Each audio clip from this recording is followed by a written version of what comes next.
آج کی ویڈیو میں ملالہ یا دلالہ یوسفزئی اور اس کے عزائم کے متعلق بات ہوگی۔ ویڈیو کو آخر تک دیکھیے گا۔ نحمدہ و نصلی علی رسولہ الکریم، اعوذ باللہ من الشیطان الرجیم، بسم اللہ الرحمن الرحیم۔ السلام علیکم۔ عبادت چینل کی جانب سے میں professor doctor Abdul Ghaffar. Sorry to use word دلالہ، یہ لفظ انگریزی کا بروکر جو ہے اس کا اردو ترجمہ ہے۔ اس کو پنجابی کا لفظ نہ سمجھا جائے بلکہ لفظ بروکر کا ترجمہ سمجھا جائے، جس کا مطلب ہوتا ہے سودا کرنے والا۔ اس کو سیلز ایجنٹ بھی کہہ سکتے ہیں۔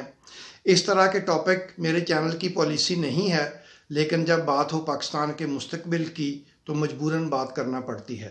اس وقت یوکرین کا محاذ گرم ہے۔ جنگ کے متعلق خبریں اور تبصرے آپ سن رہے ہوں گے، لیکن میرا موضوع اس جنگ کے تناظر میں اپنے پیارے پاکستان کے مستقبل کا جائزہ لینا ہے۔ اس وقت دو ولادیمیر آمنے سامنے ہیں، ولادیمیر پوٹن اور ولادیمیر زیلنسکی۔ پوٹن محب وطن ہے اور زیلنسکی وطن فروش۔ پوٹن نے ساری زندگی وطن کے لیے جدوجہد کرتے ہوئے یہ منصب حاصل کیا، جبکہ زیلنسکی تو ایک کامیڈین تھا۔ اس کا کوئی سیاسی پس منظر نہیں ہے سوائے اس کے کہ وہ ایک یہودی ہے اور ایک مہرے کے طور پر منصب صدارت پر براجمان کیا گیا ہے۔ شیطانی طاقتیں پہلے بھی اپنے مہرے استعمال کرتی رہی ہیں۔ پہلی جنگ عظیم سے پہلے سلطنت عثمانیہ ایک بڑی اور عالمی طاقت تھی جس کو زیر کرنا مشکل تھا، تو شیطانی طاقتوں نے برطانوی فوج کے ایک کرنل تھامس ایڈورڈ لارنس کو عربی زبان پر عبور حاصل کروایا اور اس کو لارنس آف عربیہ کے نام سے عربی حلیہ میں سعودی عرب کے علاقے میں داخل کیا۔ اس نے شریف مکہ کے ذریعے بغاوت کروائی اور سلطنت عثمانیہ کے ٹکڑے ٹکڑے کروا دیے۔ اس وقت شناختی کارڈ تو ہوتے نہیں تھے، اس لیے عرب نہ جان سکے کہ لارنس آف عربیہ دراصل انگریز ہے۔ وہ اسے عربی سمجھتے رہے اور اس کے ہاتھوں استعمال ہو گئے۔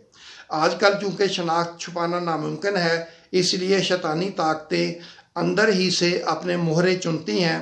نیٹو نے جب روس کے دروازے پر اپنے میزائل نصب کرنے کی پلاننگ کی تو یوکرائن میں موجود روس نواز حکومت کی چھٹی کروائی گئی اور یوکرائن کی یہودی آبادی، جو کہ ½ سے بھی کم ہے، میں سے ایک مہرے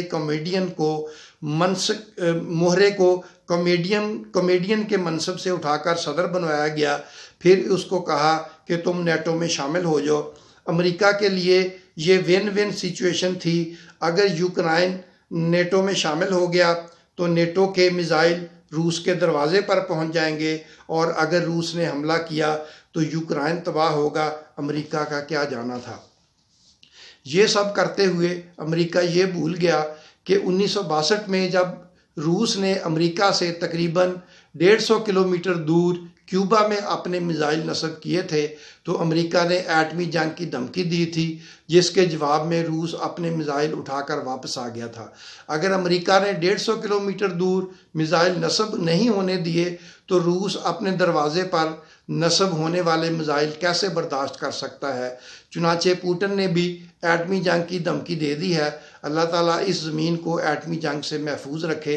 ایٹمی جنگ ہوتی ہے یا نہیں، اس کا فیصلہ چند دنوں میں ہو جائے گا، لیکن شیطانی طاقتوں کے ایک مہرے نے اپنا ملک برباد کروا کے رکھ دیا ہے۔ اطلاعات آ رہی ہیں کہ زیلنسکی، جو کہ یوکرائن میں ہی مرنے کے دعوے کرتا تھا، ملک چھوڑ کر فرار ہو چکا ہے اور یوکرائن جلد ہی روس کی جولی میں گرنے والا ہے۔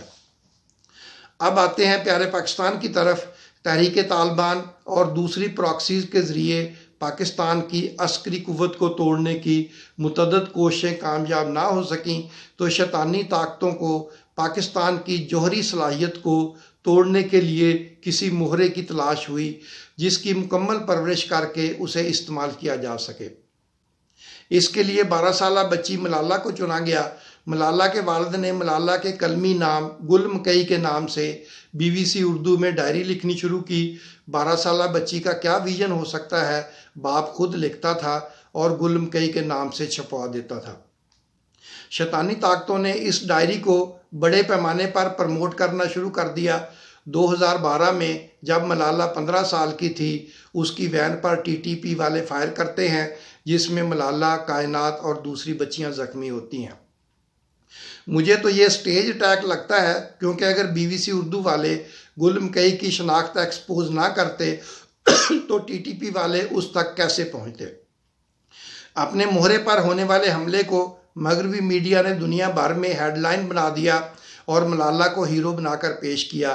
ملالہ کو میڈیا نے اتنا اٹھایا کہ شیطانی طاقتوں نے اتنا پروموٹ کیا کہ 2014 کو اس کو نوبل انعام دیا گیا۔ آپ یہ دیکھ لیں، جس طرح میڈیا کائنات اور دوسری بچیوں کو بھول چکا ہے، اسی طرح ملالہ کے ساتھ نوبل انعام شیئر کرنے والے کیلاش ستیارتھی کا نام بھی کسی کو یاد نہیں۔ جو مہرا ہے اس کو پروموٹ کیا جا رہا ہے، جو نہیں تھے ان کو بلا دیا گیا ہے۔ ملالہ کو آرمی نے فوری ریسکیو کیا اور CMH راولپنڈی میں 4 روز تک علاج کر کے اس کی جان بچائی اور پھر اسے کاسمیٹک سرجری کے لیے انگلینڈ منتقل کر دیا۔ احسان فراموشی دیکھیں، جس آرمی نے اس کی جان بچائی اور ہزاروں جانوں کی قربانی دے کر سوات کو کلیئر کیا، ملالہ نے آج تک اس آرمی کی تعریف نہیں کی، جبکہ وہ اپنے آقاؤں کی شان میں ہمیشہ رتب اللسان رہتی ہے۔ ملالہ مغربی معاشرے میں کس قدر رنگ چکی ہے، اس کے لیے ملالہ کا ایک برطانوی جریدے کو دیا گیا بیان: I still don't understand why people have to get married. If you want to have a person in your life, why do you have to sign marriage papers? Why cannot it just be a partnership? فرماتی ہیں، میری سمجھ میں یہ بات نہیں آتی کہ لوگ شادی کیوں کرتے ہیں۔ اگر آپ کو زندگی میں کوئی چاہیے تو نکاح نامے پر دستخط کیوں؟ یہ ایک باہمی تعلق کیوں نہیں؟ دیکھا آپ نے آکسفورڈ کی تعلیم کا اثر، یونیورسٹی سے نکلتے ہی حرام کاری کی خواہش اس کے لبوں پہ آ گئی۔ اس بیان پر پورے پاکستان میں سناٹا چھا گیا اور اس کے لالچی باپ کو اپنی آرزوؤں کا محل دڑام سے گرتا محسوس ہوا، کیونکہ ان خیالات کے ساتھ پاکستانی معاشرے کا اسے قبول کرنا ناممکن تھا، چنانچہ جلدی میں اس کی شادی کر دی گئی۔ مغربی طاقتیں اپنے مہرے پر کس قدر جانسار ہیں، آپ یہ دیکھیں کہ اس کو ایک ملالہ فنڈ بنا کر دیا گیا۔ انجلینا جولی نے فوری طور پر $2 لاکھ اس کو دے دیے۔ 2018 تک ملالہ کے پاس اس فنڈ کے لیے تقریباً $3 ارب کی کمٹمنٹس موجود تھیں۔ پاکستان کو $1 ارب قرض کے لیے ناک کی لکیریں نکلوانے والے اپنے مہرے پر اربوں ڈالر نثار کر رہے ہیں، چنانچہ آپ کو سمجھ آ جانا چاہیے کہ گیم پلان کیا ہے۔ قصہ مختصر، شیطانی طاقتیں جلد یا بدیر اپنے اس مہرے کو کسی جمہوری ڈرامے کی صورت میں لانچ کریں گی اور اس کو پاکستان کے کسی اہم عہدے پر پہنچایا جائے گا تاکہ اسے استعمال کرتے ہوئے پاکستان کے دانت توڑے جا سکیں، خاص طور پر ہمارے نیوکلیئر دانت دشمن کے نشانے پر ہوں گے۔ دوستو، ویڈیو ذرا لمبی ہو گئی، اس کے لیے معذرت۔ آپ سے درخواست ہے کہ میری اس ویڈیو کو سنبھال کر رکھیں اور اس کو ہر گھر تک پہنچا دیں تاکہ جب کبھی اس مہرے کو لانچ کیا جائے اس وقت اس کی اصلیت لوگوں کے دماغ میں موجود ہو اور وہ اس مہرے کے دست و بازو بننے کی بجائے اس کا راستہ روکیں اور اسے پاکستان کے کسی اہم عہدے تک نہ پہنچنے دیں۔ اللہ تعالیٰ پاکستان کی دشمنوں سے اور دشمنوں کے مہروں سے حفاظت فرمائے، آمین۔ جن دوستوں نے ابھی تک میرا چینل سبسکرائب نہیں کیا ان سے درخواست ہے کہ عبادت چینل کو سبسکرائب کریں، ویڈیو کو لائک کریں اور گھنٹی کے نشان کو دبا دیں۔ پاکستان زندہ باد۔